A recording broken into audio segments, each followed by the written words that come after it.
When widower Jacob Henley discovered the mysterious girl he'd rescued from a Wyoming blizzard had turned his failing ranch to gold with her cursed touch, he thought his prayers had been answered until bounty hunters arrived at dawn, forcing him to choose between unimaginable wealth and protecting the one person who understood his loneliness.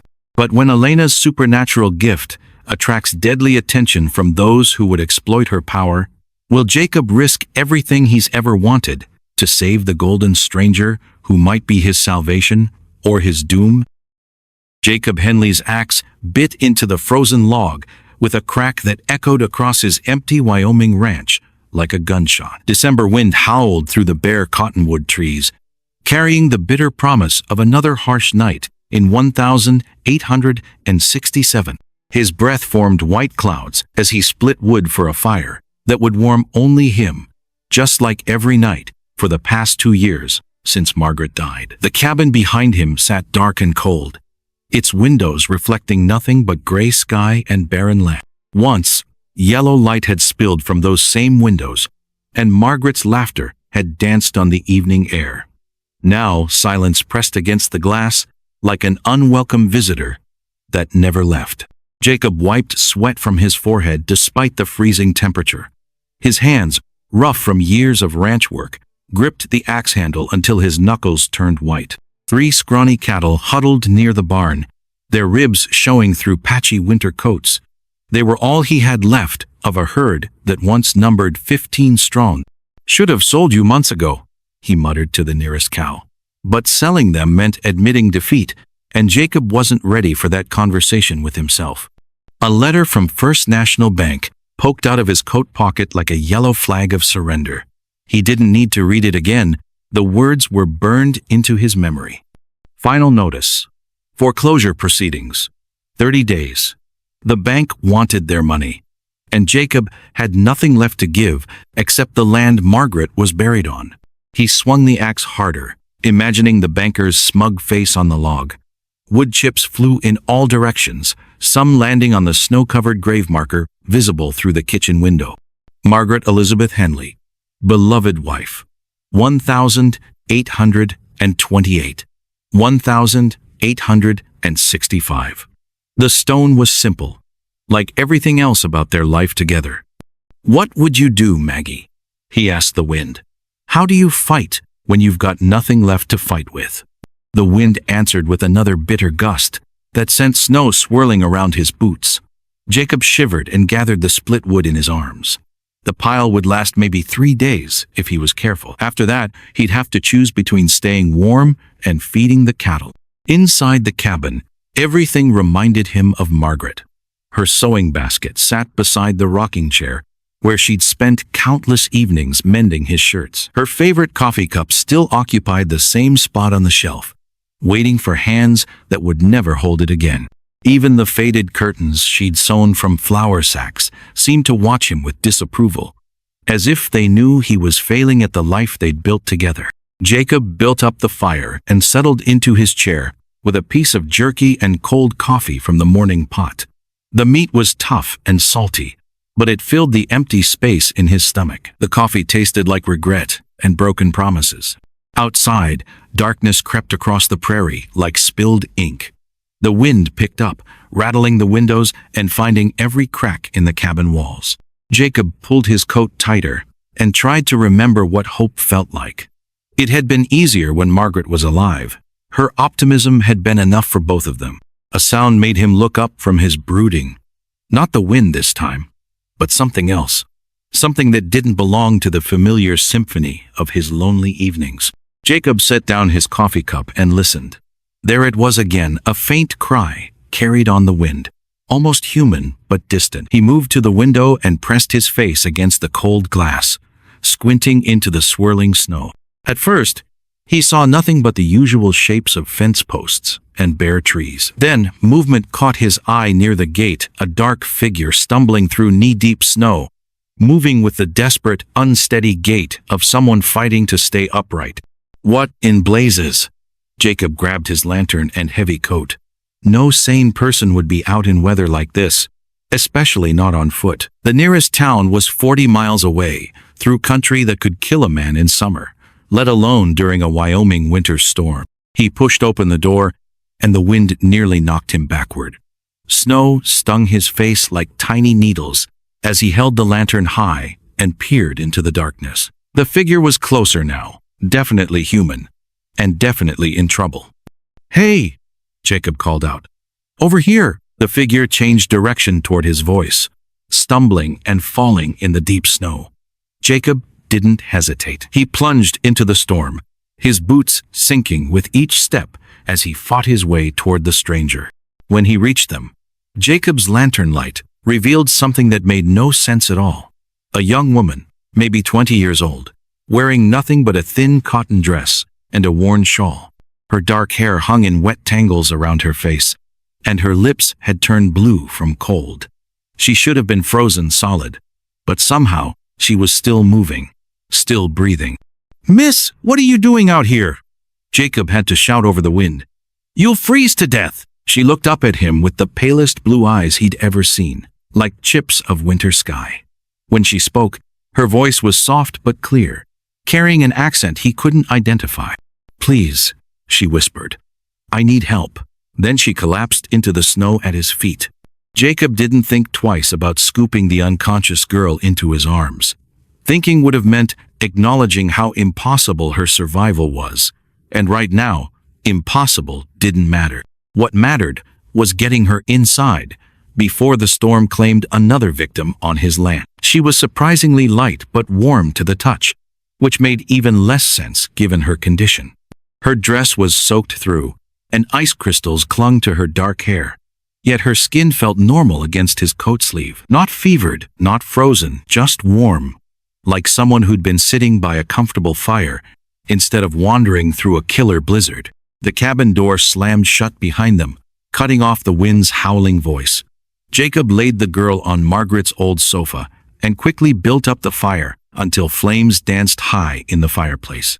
Orange light flickered across her pale face as he covered her with every blanket he owned. "Can you hear me, miss?" He knelt beside the sofa, studying her face for signs of frostbite or injury. Her breathing was steady, her color better than it had any right to be. "What's your name?" Her eyelids fluttered open, revealing those strange pale eyes that seemed to catch and hold the firelight. She blinked slowly, like someone waking from a long dream, then struggled to sit up. "Easy there," Jacob said, gently pressing her back against the cushions. "You've been through an ordeal. Just rest for now." She studied his face with an intensity that made him uncomfortable. "You brought me inside," she said, and again he noticed that lilting accent. Not quite foreign, but different enough to mark her as someone from far away. "Why?" The question surprised him.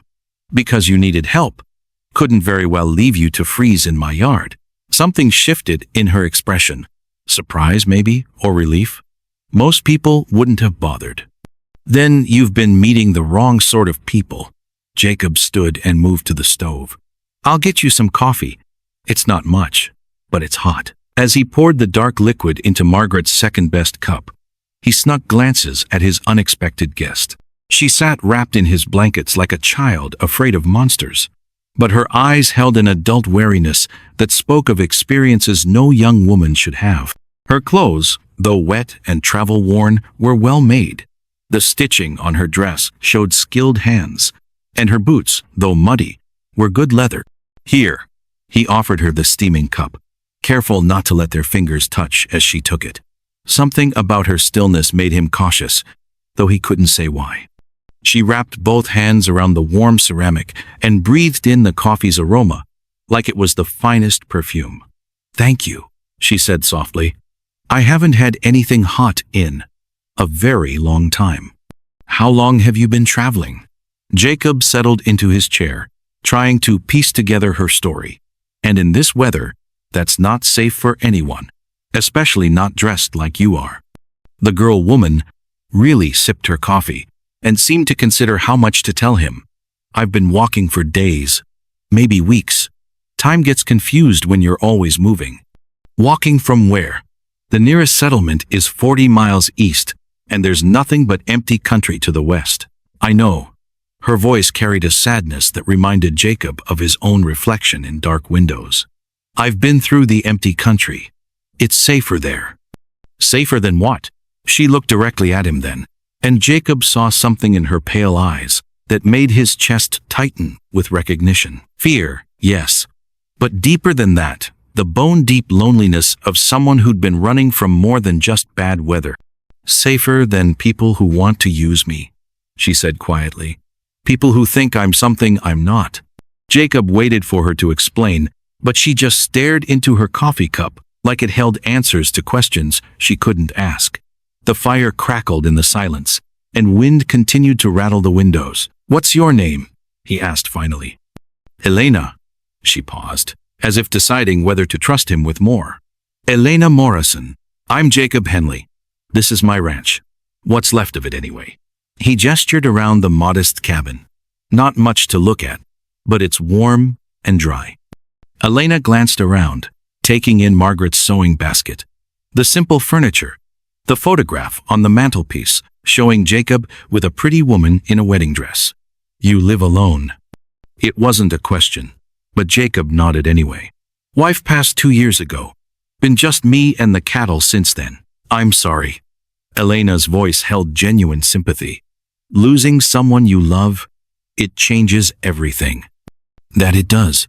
Jacob studied her face, wondering what losses had put that understanding in her young eyes. What about you? Got family somewhere? Elena's laugh was bitter as winter wind. No family. No home. No place I can stay for long. She set down her coffee cup and looked at him with an expression he couldn't read. I should leave in the morning.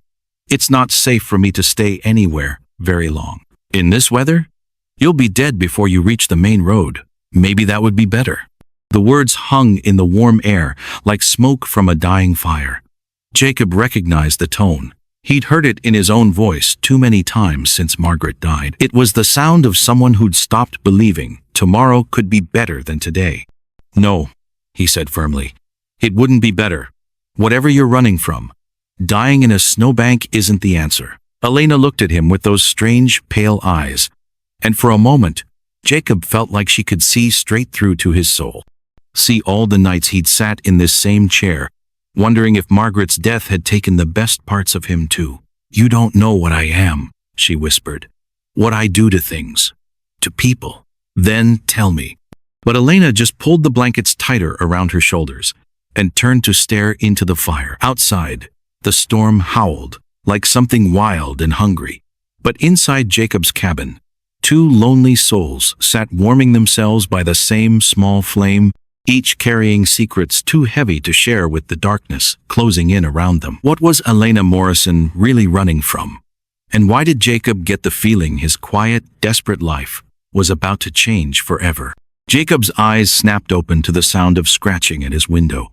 Outside, tree branches clawed against the glass like desperate fingers trying to get in.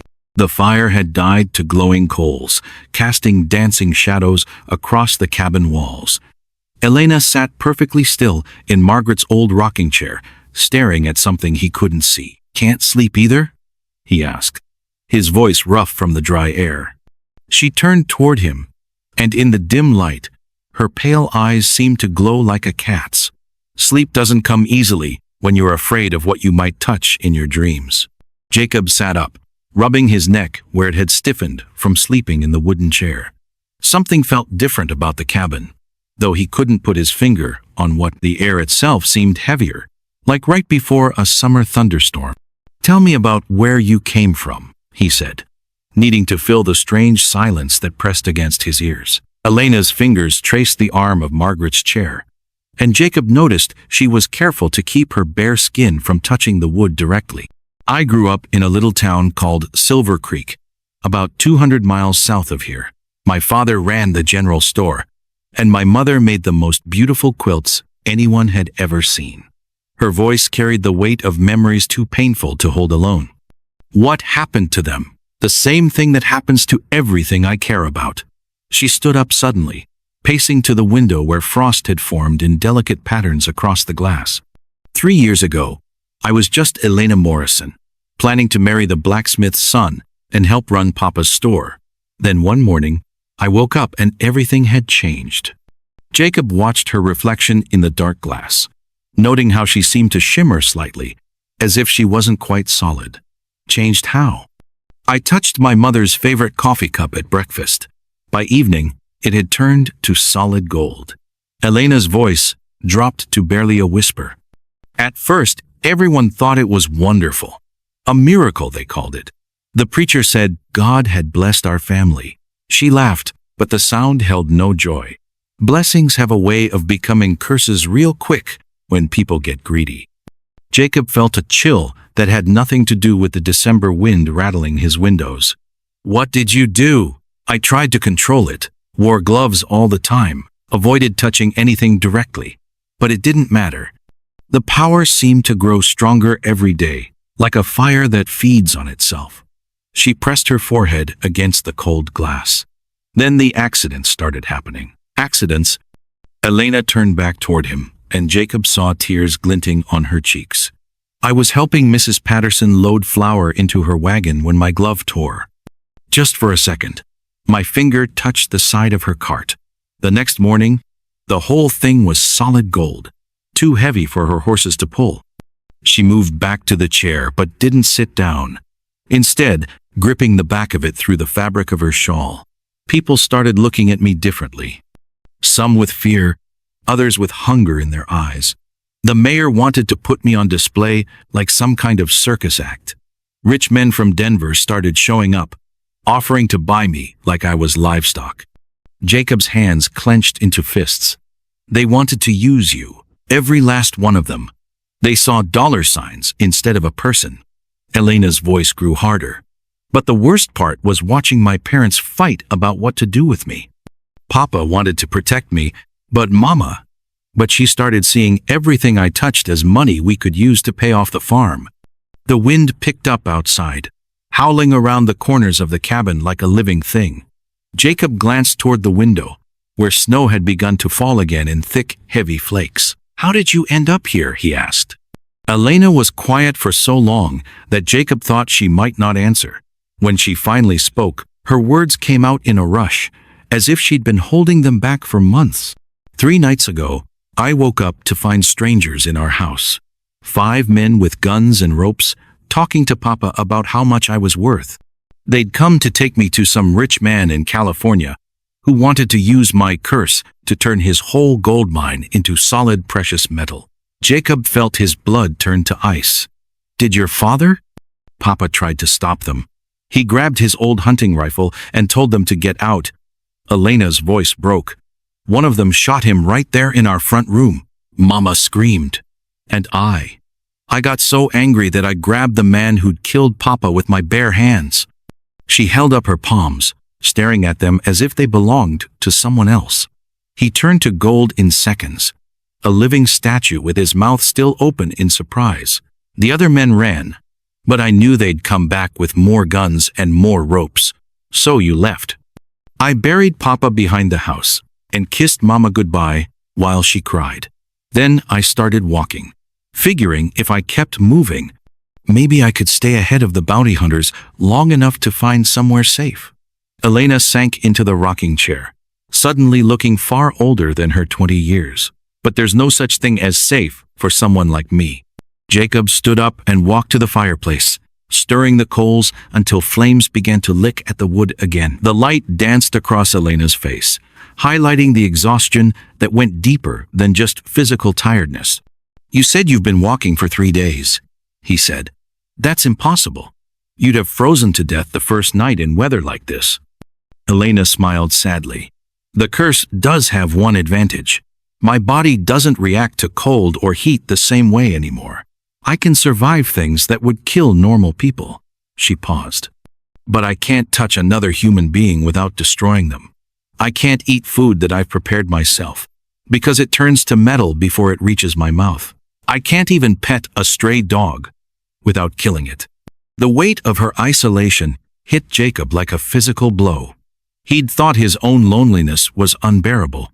But at least he could remember what human touch felt like. At least he could hold Margaret's memory without it turning to poison in his mind. There's got to be some way to control it, he said. Maybe if you found the right doctor, or a priest, or... I tried everything. Elena's voice held the flatness of someone who had given up hope long ago. Doctors, preachers, even a crazy old woman who claimed she knew about curses. Nothing worked. The power just keeps getting stronger. Jacob watched the flames climb higher in the fireplace, casting warm light across the familiar objects that had filled his home for 15 years. Margaret's sewing basket sat in the corner, her reading glasses still folded on top of the Bible she'd been working through before the sickness took her. Everything here held memories of better times, of laughter and love, and the simple joy of sharing life with another person. Looking at Elena, he realized she'd never had any of that. Not really. Her curse had stolen her future before she'd even had a chance to live it. "You're not planning to stay, are you?" he asked, though he already knew the answer. Elena shook her head. "I can't. It's not safe for you, and eventually the gold will give me away. Someone will notice, and then more bounty hunters will come." She stood up, smoothing down her worn dress. "I should probably leave before dawn, while the snow covers my tracks."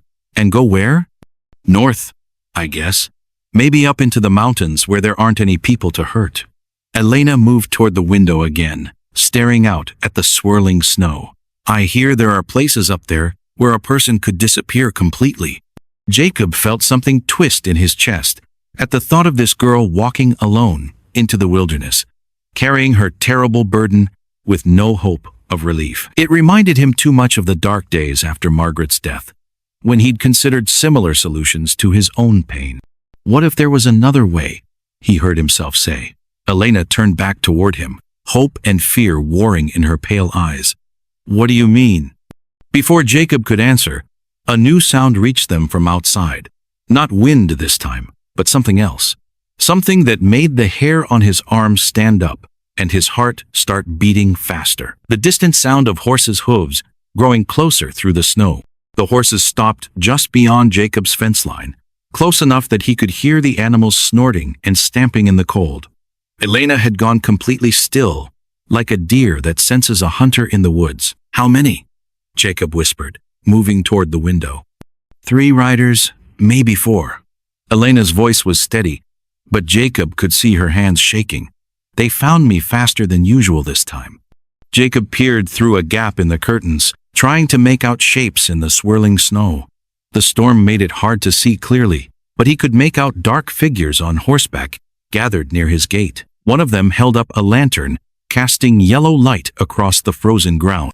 "Jacob Henley," a voice called through the wind. "We know you're in there. We just want to talk." Elena stepped back from the window, her face pale as fresh snow. "That's Marcus Webb. He's the one who's been tracking me since Silver Creek." Jacob recognized the name. Webb had a reputation throughout the territory as a man who would hunt anything or anyone for the right price. He'd brought in rustlers, claim jumpers, and runaway wives with equal efficiency, never caring much about which side of right his targets might be on. "What's he want with you?" Jacob asked, though he was starting to piece together the answer himself. "There's a reward, $500 for bringing me back alive to some rich man in California." Elena wrapped her arms around herself. "Dead or alive," the poster says. "But they prefer breathing because my power doesn't work after." She didn't finish the sentence, but Jacob understood. His stomach turned at the thought of men hunting this girl like she was some kind of dangerous animal. "Mr. Henley," Webb called again, "we saw smoke from your chimney, so we know someone's home. All we want is information. Have you seen a young woman traveling alone? Dark hair, pale eyes, about 20 years old?" Jacob looked at Elena, who was shaking her head frantically. "Tell them no," she mouthed silently. "Please." But as Jacob opened his mouth to lie, his eyes fell on the coffee cup Elena had been drinking from earlier. In the firelight, he could see veins of gold running through the ceramic like rivers of liquid metal. His breath caught in his throat. "Sir?" Webb's voice carried a hint of impatience now. "We'd appreciate a quick word. It's mighty cold out here." Elena followed Jacob's gaze to the transformed cup, and her face went white. "Oh no," she breathed. "I was so tired, I didn't think. I must have touched it without realizing." Jacob's mind raced through the implications. If Webb saw the golden cup, he'd know Elena had been here. There would be no lying their way out of it, and no way to protect her from men who saw dollar signs instead of a frightened girl. "There's a back door," he said quietly. "You could slip out while I talk to them. Get a head start before they realize you're gone." Elena was already moving toward the rear of the cabin, but she stopped and turned back. "What about you?" "When they find out I was here, I'll handle Webb." Jacob reached for his rifle, checking to make sure it was loaded. "I've dealt with his type before." "Jacob." Elena's voice stopped him cold. The way she said his name made him look up, and when their eyes met, he saw something there that hit him harder than any punch to the gut. It was gratitude, pure and simple, from someone who hadn't received kindness in far too long. "Thank you," she whispered, "for treating me like a person instead of a curse." Before Jacob could respond, she was gone, slipping out the back door like a ghost in the night. He heard her footsteps crunching through the snow for just a moment, before the wind swallowed the sound completely. Jacob took a deep breath, set the golden cup on the mantel where it wouldn't be easily spotted, and opened his front door. Webb sat on his horse like he owned the whole territory, flanked by two men who looked like they'd rather be anywhere else in the world. The bounty hunter himself was younger than Jacob had expected, maybe 35, with the kind of easy confidence that came from always being the one holding the biggest gun. "Evening, Mr. Henley," Webb said, touching the brim of his hat in a gesture that was more mockery than politeness. "Appreciate you coming out to chat." "It's late and it's cold," Jacob replied, keeping his rifle visible but not directly threatening. "What do you want?" "Like I said, we're looking for someone. A girl who might have passed through these parts in the last day or two." Webb's eyes moved past Jacob, trying to see into the cabin. "Goes by Elena Morrison, though she might be using another name by now." Jacob kept his face carefully neutral. "Haven't seen any travelers lately. Weather's been too rough for folks to be moving around much."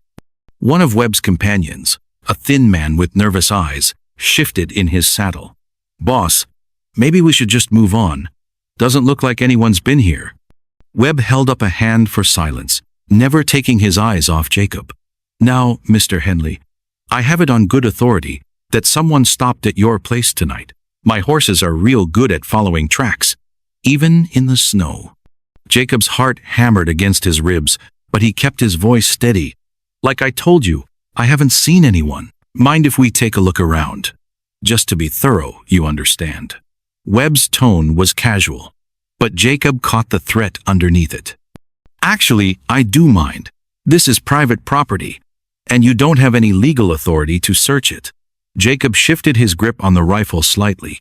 "Unless you've got papers from a federal marshal, I'm going to have to ask you to move along." Webb's easy smile didn't change, but something cold flickered in his eyes. "That's not very neighborly, Mr. Henley. We're just trying to do our job here." "Your job is hunting people for money," Jacob shot back. "My job is protecting my property and my privacy." The thin man spoke up again, sounding increasingly uncomfortable. "Boss, maybe we should head back to town. Try again in the morning when the storm clears." But Webb wasn't listening to his companion anymore. His attention had shifted to something behind Jacob, and his smile was getting wider and nastier by the second. "Well, well," Webb said softly. "What do we have here?" Jacob's blood turned to ice as he realized what Webb was looking at. Through the open door, the firelight was hitting the golden coffee cup on the mantel, making it shine like a beacon in the darkness. "That's some mighty fancy dinnerware for a struggling rancher," Webb continued, dismounting from his horse with the fluid grace of a predator. "Mind telling me where you came by such an expensive piece?" Jacob's mind raced, trying to come up with some explanation that might satisfy the bounty hunter. "It was my wife's family heirloom." "Is that so?" Webb stepped closer, his hand resting casually on the grip of his pistol. "Funny thing about that particular shade of gold. I've seen it before, always in places where our Miss Morrison has spent time." The other two men had dismounted as well now, flanking Webb like wolves moving in for a kill. Jacob realized with growing horror that there was no way to talk his way out of this situation. She was here, wasn't she? Webb's voice dropped to barely above a whisper. The girl with the golden touch. Where did she go? Jacob raised his rifle, pointing it directly at Webb's chest. I told you to move along. This is your last warning. Webb laughed, a sound like breaking glass. 1 man against 3?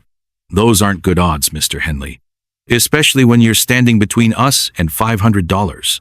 Maybe not, Jacob admitted, but I guarantee you won't live to collect that money. For a moment, the 2 men stared at each other across the snowy yard, and Jacob could practically feel the violence crackling in the air between them. Webb's companions looked ready to bolt at the first sign of gunfire, but the bounty hunter himself seemed completely calm, like he'd been in this exact situation 100 times before. Then, from somewhere in the darkness beyond the fence line, came a sound that made everyone freeze. A woman's scream, cut short, as if someone had clapped a hand over her mouth. Elena's hand trembled as she touched the cabin door, watching gold spread across its wooden surface, like spilled honey. Jacob stood frozen behind her, his breath coming out in short puffs that had nothing to do with the cold morning air. What are you?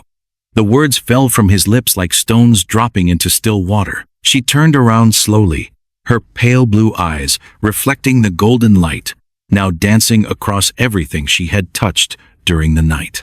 The sadness in her face made Jacob's chest tighten with an ache he hadn't felt since Margaret's last days. I am cursed, Elena said, her voice barely louder than the wind whistling through the fence posts.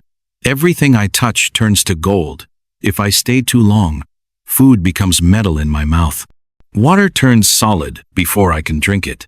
I can never hold anything precious without destroying it. Jacob walked past her and knelt beside the water trough. His fingers traced the golden veins running through what used to be cracked wood and rusty metal. The transformation felt warm under his touch, as real as the sunrise painting the Wyoming sky pink and orange. This could save my ranch, he whispered. The bank has been sending letters. I owe more money than this land is worth. But this, he gestured at the shimmering fence posts, this changes everything. Elena wrapped her arms around herself, even though the morning wasn't particularly cold. Men have chased me across 3 states because of what I can do. They see the gold and think I'm some kind of treasure maker. They don't understand that I can't control it. They don't care that it's killing me inside. Killing you? Jacob stood up quickly. What do you mean? Every time I touch something and watch it change, a piece of my heart turns to metal too. Elena's voice cracked like ice breaking on a frozen pond. I used to love touching flowers, feeling their soft petals. Now I'm afraid to even look at them too long. I used to hold my mother's hand when I was scared. That was 3 years ago, before this started. I can never touch another person again without eventually turning them into a golden statue. Jacob felt his practical farmer's mind working through the problem, like he was figuring out how to fix a broken plow. How long does it take? The changing, I mean. It depends. Elena sat down on the porch steps, careful not to let her bare hands touch the wood. Small things happen fast. A coin in my pocket becomes gold in minutes. Bigger things take longer. That fence post probably took all night because I only brushed against it when you carried me inside. And people? Jacob asked, though he wasn't sure he wanted to know the answer. Elena's face went pale as fresh snow. I don't know. I've never stayed close to anyone long enough to find out, but I dream about it sometimes. I dream that everyone I care about becomes beautiful golden statues, perfect and cold and dead. Jacob walked back to the cabin and sat down beside her on the steps, leaving careful space between them. Tell me how it started. I was 17, working in my father's store in Kansas. We sold supplies to miners heading west. One day, an old woman came in carrying a small leather bag. She looked tired and hungry, so I gave her some bread and cheese without asking for payment. Elena's eyes grew distant, like she was seeing something far away. She thanked me, and said she wanted to give me a gift. She pulled out this strange golden coin and pressed it into my hand before I could stop her. What happened then?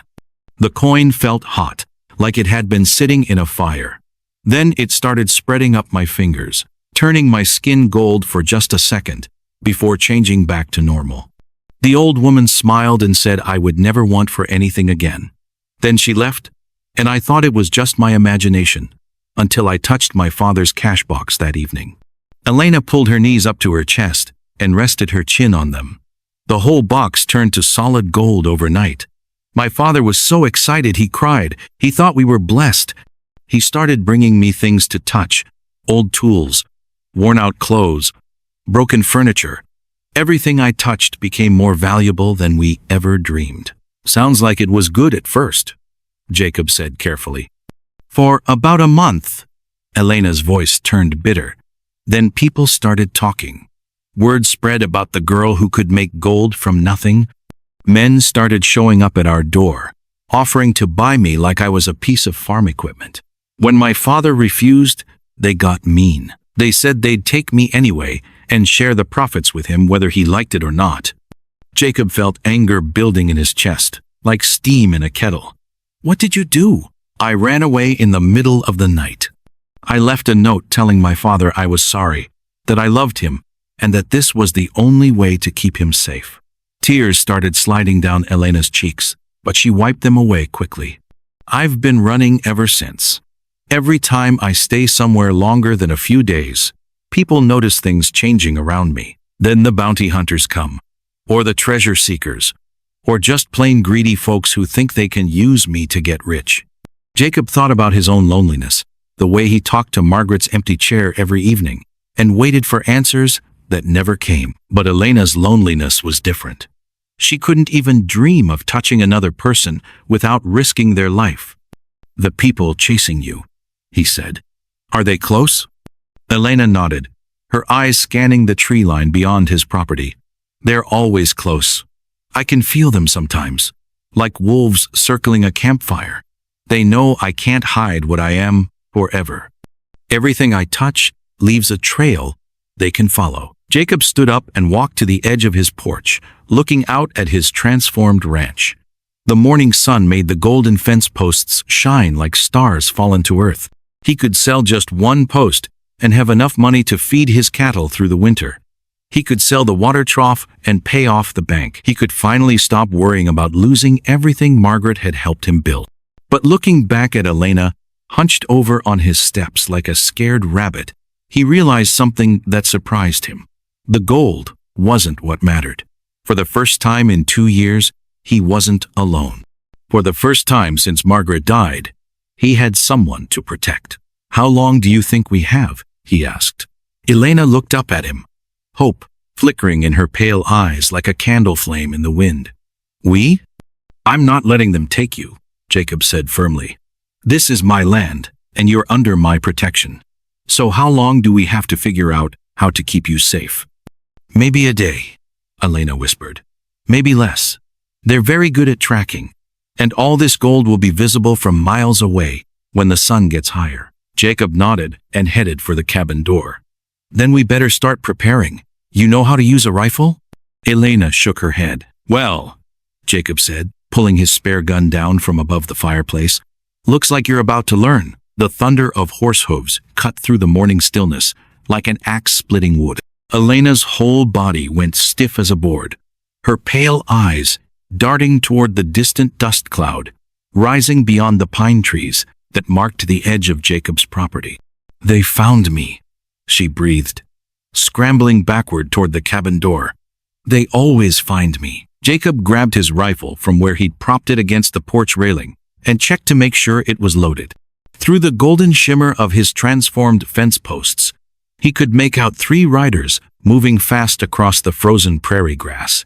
Even from a distance, he recognized the lead horse, a big black stallion that belonged to Marcus Webb, the most feared bounty hunter in the Wyoming territory. Who is that man? Elena asked, her voice shaking like leaves in a strong wind. Marcus Webb.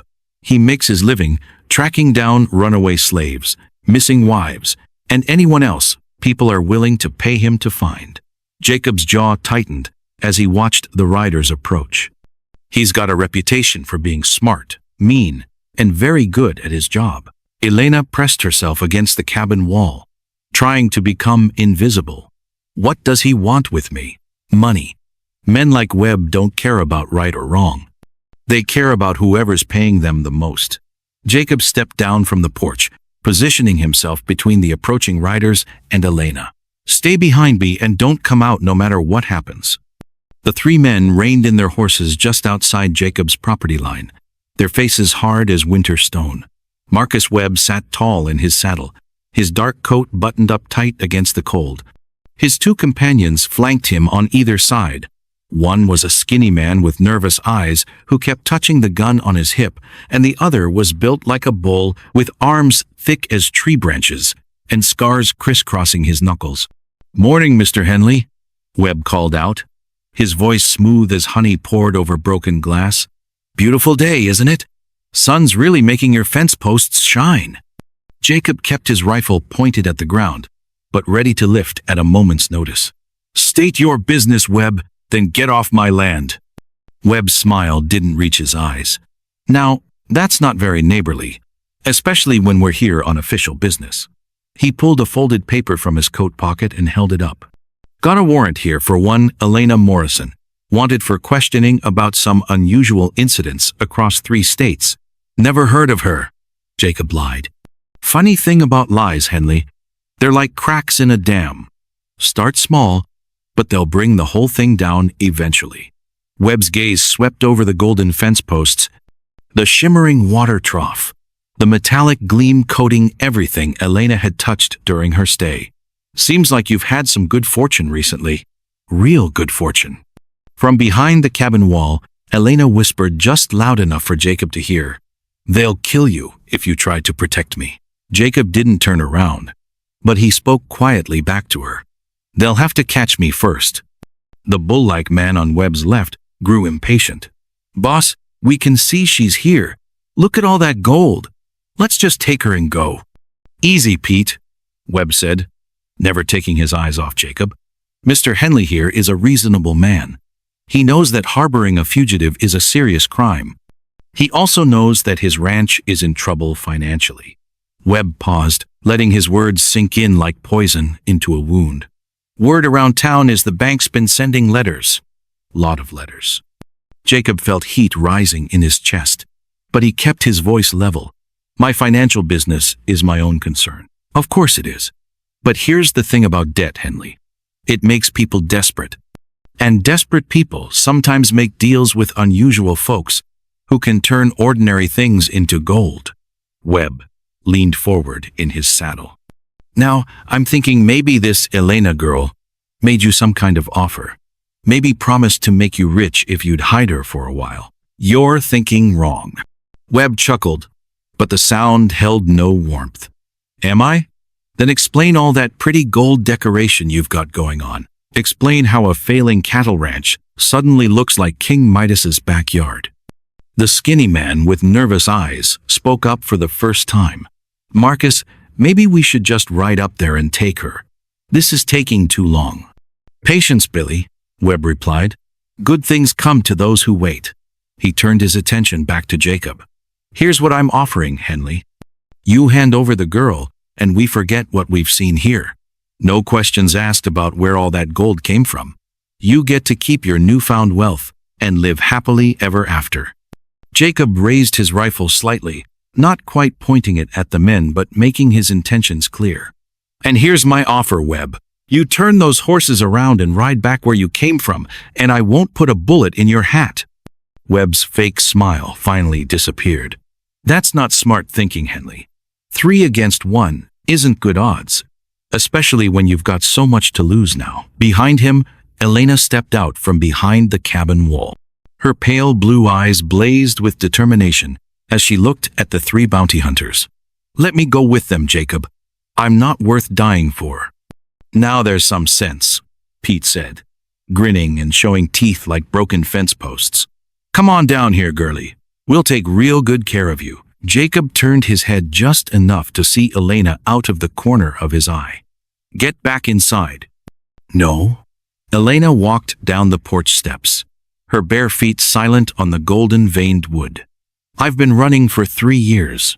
I'm tired of other people getting hurt because of what I am." Webb's eyes lit up like a cat spotting a wounded mouse. "Smart girl. Walk slowly toward us. Keep your hands where we can see them." Elena took 3 steps toward the fence line, then stopped. She looked back at Jacob, and he saw something in her face that made his blood run cold. Not fear, but the terrible calm of someone who had made a final decision. "Thank you," she said quietly. "For one night, I wasn't alone." Then she knelt down and pressed both hands flat against the frozen ground. The world exploded into golden fire. The crack of breaking ice split the morning air as Webb's horse reared back from the golden fence post. Jacob's hands trembled around his rifle, not from fear, but from the weight of what he was about to do. 2 years of quiet grief had made him forget what it felt like to fight for something or someone. "Last chance, Henley," Webb called out, his voice carrying across the frozen yard like a threat wrapped in silk. "Hand over the girl. Take your gold, and we all walk away happy." Elena stepped closer to Jacob's side, her breath forming small clouds in the bitter air. "He's right, you know," she whispered. "I'm not worth dying for. Look what I've already done to your home." Jacob glanced around at the transformed fence posts, the golden water trough, the shimmer of precious metal scattered through the snow where she'd walked. Any sensible man would see treasure beyond counting. But when he looked at Elena's pale face, he saw something else entirely, the same hollow ache that had lived behind his eyes since Margaret's funeral. "Worth isn't measured in gold," he said quietly, loud enough for Webb to hear. "My wife taught me that." Webb laughed, but the sound held no warmth. "Pretty words don't pay debts, Henley. That bank notice on your door says otherwise." The mention of his financial troubles hit like a physical blow. Jacob had forgotten about the foreclosure papers tucked behind his coffee tin, forgotten about the 3 remaining cattle that wouldn't survive another week without feed. The gold around his property could solve everything, rebuild his herd, expand his land, give him the life he'd dreamed of sharing with Margaret. All he had to do was step aside. "Think about it," Webb continued, his horse dancing nervously beneath him. "What's she ever done for you except bring trouble to your door? You don't even know her real name." Elena's sharp intake of breath made Jacob turn. Her pale eyes had gone wide with something that looked like recognition. "How do you know that's not my real name?" Webb's smile widened. "Because Elena Morrison died in a house fire in Denver 3 months ago. We have witnesses." He pulled a folded paper from his coat. "The girl you're protecting? She's been using dead people's names for years." The revelation hit Jacob like cold water. He studied Elena's profile, noting again the expensive cut of her worn dress, the soft hands that had never known farm work, the accent he couldn't quite place. Who was she really? And why had she chosen his isolated ranch for shelter? "It doesn't matter," he heard himself saying, surprising everyone, including himself. "Whatever name she uses, whoever she was before, she asked for help. That's enough." Webb's patience finally cracked. "You're making a mistake, old man." "Boys?" The 2 men flanking Webb spurred their horses forward, but Elena suddenly stepped in front of Jacob, her arms spread wide. "Stop, please, I'll come with you. Just don't hurt him." "Elena, no, my real name is Catherine," she said quickly, her words tumbling over each other. "Catherine Aldrich. My father owns silver mines in Colorado. He's been hunting me since this—" She gestured helplessly at her hands. "Since this happened to me." Jacob felt the ground shift beneath his feet. Not just any rich man's daughter, but mining royalty. No wonder bounty hunters were tracking her across territories. "Your father sent them?" "He thinks he can cure me," Elena Catherine said, her voice breaking. "He's already killed 2 doctors trying. I can't go back, Jacob. I won't let him turn me into some kind of golden goose for his business." Webb urged his horse closer, sensing victory. "Touching story, but business is business. Mr. Aldrich is paying good money for his daughter's safe return." "Safe return to what?" Jacob demanded. "To being locked up like some kind of freak show?" to being cared for by people who understand her condition. The word condition hit Elena like a slap. Jacob saw her flinch, saw the way she wrapped her arms around herself, as if trying to disappear. In that moment, she looked exactly like he'd felt every morning for the past 2 years, completely alone in the world. "She's not going anywhere," Jacob said, raising his rifle. Webb's companions drew their guns, the metallic sound sharp in the cold air. 3 against 1, Henley. Those aren't good odds. "Maybe not," Jacob replied, his voice steadier than he felt. "But I've got nothing left to lose." That wasn't entirely true, he realized. For the first time in 2 years, he had something worth protecting. Not the gold that was just metal, but Elena's trust, her quiet courage, the way she'd tried to step between him and danger. Those things were worth more than all the precious metal in Wyoming. Elena looked up at him, her pale eyes bright with unshed tears. "Why? Why would you risk this for me?" Jacob thought of Margaret's last words, whispered from her deathbed, with lungs too weak to support her voice. "Don't let the loneliness make you forget who you are, Jacob. Promise me." "Because," he said simply, "it's what decent people do." Webb raised his gun, his patience finally exhausted. "Decent people don't harbor fugitives, Henley." Last warning. The morning sun caught the barrel of Webb's pistol, sending light dancing across the golden fence posts like fire. Jacob tightened his grip on his rifle, calculating distances and odds. 3 trained gunmen against 1 grieving widower with shaking hands. The math wasn't encouraging. But as he prepared to fight what might be his last battle, Jacob felt something he hadn't experienced since Margaret's death. Purpose. Not just the desperate thrashing of a drowning man, but the clear, clean certainty of doing the right thing. Elena stepped back toward the cabin, her footprints leaving faint traces of gold in the snow. "If something happens to me—" "Nothing's going to happen to you," Jacob interrupted, never taking his eyes off Webb. "That's a promise." The wind picked up, howling across the empty prairie, with a sound like approaching thunder. In the distance, Jacob thought he heard something else. More horses, perhaps, or just the echo of his own heartbeat in his ears. Webb cocked his pistol, the sound unnaturally loud in the frozen air. "Time's up, Henley."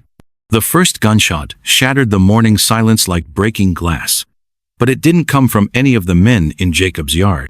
Instead, a rifle crack echoed from the ridge overlooking his property, followed immediately by Webb's horse screaming in pain and terror as it reared backward, a neat hole blown through the brim of the bounty hunter's hat. "Nobody move!" The voice belonged to Sheriff Tom Bradley from the nearest town, 40 miles east. Jacob could see him now, silhouetted against the winter sky, with his rifle still smoking. Behind him rode 4 deputies, their badges glinting in the pale sunlight. Webb's face went white as he fought to control his panicked horse. "Sheriff Bradley, thank God you're here. This man is harboring a dangerous fugitive." "The only dangerous thing I see," Bradley interrupted, guiding his horse down the slope with practiced ease, "is 3 armed men threatening my friend on his own property." His weathered face split into a grin as he reached the fence line. "Morning, Jacob. Heard you might need some help." Jacob lowered his rifle, confusion and relief warring in his chest. "Tom, how did you—" "Got a telegram yesterday from Denver," Bradley explained, never taking his eyes off Webb and his men. "Seems Mr. Aldrich's mining operation has been using some interesting methods to acquire new claims. The territorial government is very interested in talking to him about that." Elena stepped forward, her pale eyes wide with hope. "You mean—" "I mean, your father's been charging people with claim jumping, then using bounty hunters to clear them off land he wants for himself." Bradley's voice carried the weight of official authority. "Mr. Webb here has been operating without proper warrants for months." Webb's face flushed red above his beard. "Those are serious accusations, Sheriff. They're about to become serious charges," Bradley replied calmly. "Unless you and your boys want to ride out of here right now and forget you ever heard of this place." One of Webb's companions, a thin man with nervous eyes, was already backing his horse away. "Marcus, maybe we should." "Shut up," Webb snarled. But Jacob could see the calculation in his eyes. 3 men against 5 lawmen wasn't much better odds than 3 against 1. Elena moved closer to Jacob, her voice barely above a whisper. "Is it really over?" Before anyone could answer, the most extraordinary thing happened. The golden traces scattered through the snow around Elena's feet began to shimmer and fade, the precious metal dissolving like morning frost touched by sunlight. The fence posts returned to their weathered gray, the water trough resumed its rusty coating, and even the veins of gold running through the cabin's foundation melted away like ice in spring. "What the hell?" Webb started to say, but his voice died as he stared at the rapidly normalizing ranch. Elena looked down at her hands in wonder. "I don't understand. It's never reversed itself before." Jacob felt a strange lightness in his chest, as if a weight he'd carried for years had suddenly lifted. The gold was gone, taking with it his dreams of wealth and security. But looking at Elena's amazed face, at the sheriff's protective stance, at the way the morning sun painted everything in shades of hope instead of desperation, he realized something important. He didn't care about the gold anymore. "Maybe," he said quietly. "It was never about the gold at all." Sheriff Bradley cleared his throat, drawing everyone's attention back to the standoff. "Mr. Webb, I'm going to count to 10. If you're still on this property when I reach 0, I'll arrest you for trespassing, threatening behavior, and operating without proper authority." Webb's horse pranced nervously beneath him, sensing its rider's indecision. The bounty hunter's eyes darted between the sheriff's determined face and the now ordinary ranch around them. Without the evidence of Elena's golden touch, he had no proof of anything unusual, no way to convince his employer that the girl was worth the trouble she'd caused. 1, Bradley began counting. "This isn't over," Webb muttered, but he was already wheeling his horse around. 2, Webb's companions needed no further encouragement. They spurred their mounts toward the tree line, leaving only churned snow and the echo of hoofbeats to mark their passage. Elena sank down onto the cabin's front step, her legs suddenly too weak to support her. "I can't believe they're gone." Jacob settled beside her, careful to maintain the distance she needed. "Tom, how did you really know to come here?" Sheriff Bradley dismounted with a grunt, his joints protesting the cold. "Got a letter 3 days ago. Unsigned, but written in a woman's hand. Said there might be trouble at the Henley Ranch and that an innocent girl needed protection." He looked meaningfully at Elena. "Funny thing about that letter, it was mailed from Denver, but it knew things about your situation here that nobody in Colorado should have known." Elena's cheeks flushed pink. "I may have sent word to someone I trusted, someone who knew people in law enforcement." "Smart thinking," Bradley approved.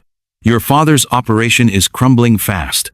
Turns out terrorizing homesteaders and claim jumpers doesn't make you popular with territorial authorities." Jacob felt a smile, tugging at the corners of his mouth, the first genuine smile he'd managed in 2 years. "So what happens now?" Elena stood up, brushing snow from her skirt. "Now I stop running, I think, if that's all right with you." She looked at Jacob with something like hope in her pale eyes. "I know I can't offer you gold anymore, but I'm a fair cook when I'm not turning everything I touch into precious metal. And I've been alone for so long that I've gotten good at talking to myself, which means I'll probably be decent company." Jacob considered this offer, thinking of his empty cabin, his failing ranch, his dwindling prospects. Without the gold, he was still a man facing foreclosure, still a widower with more memories than future. But Elena was offering something worth more than precious metal companionship. Conversation. The possibility of building something new from the ashes of what he'd lost. "I reckon I could use the help," he said finally. "Fair warning though, the bank's still circling, and those 3 cattle aren't going to feed themselves." Elena's smile was brighter than any gold he'd ever seen. "Then we'd better get to work." As Sheriff Bradley and his deputies prepared to leave, promising to send word about Elena's father's legal troubles, Jacob found himself looking forward to tomorrow for the first time in years. The gold was gone, But something far more valuable had taken its place. The knowledge that even the loneliest person could find their way home if they were willing to open their door to a stranger in the snow. The Wyoming territory stretched endlessly around them, vast and challenging, and full of possibilities that had nothing to do with precious metals and everything to do with the simple courage required to let someone else into your carefully guarded heart.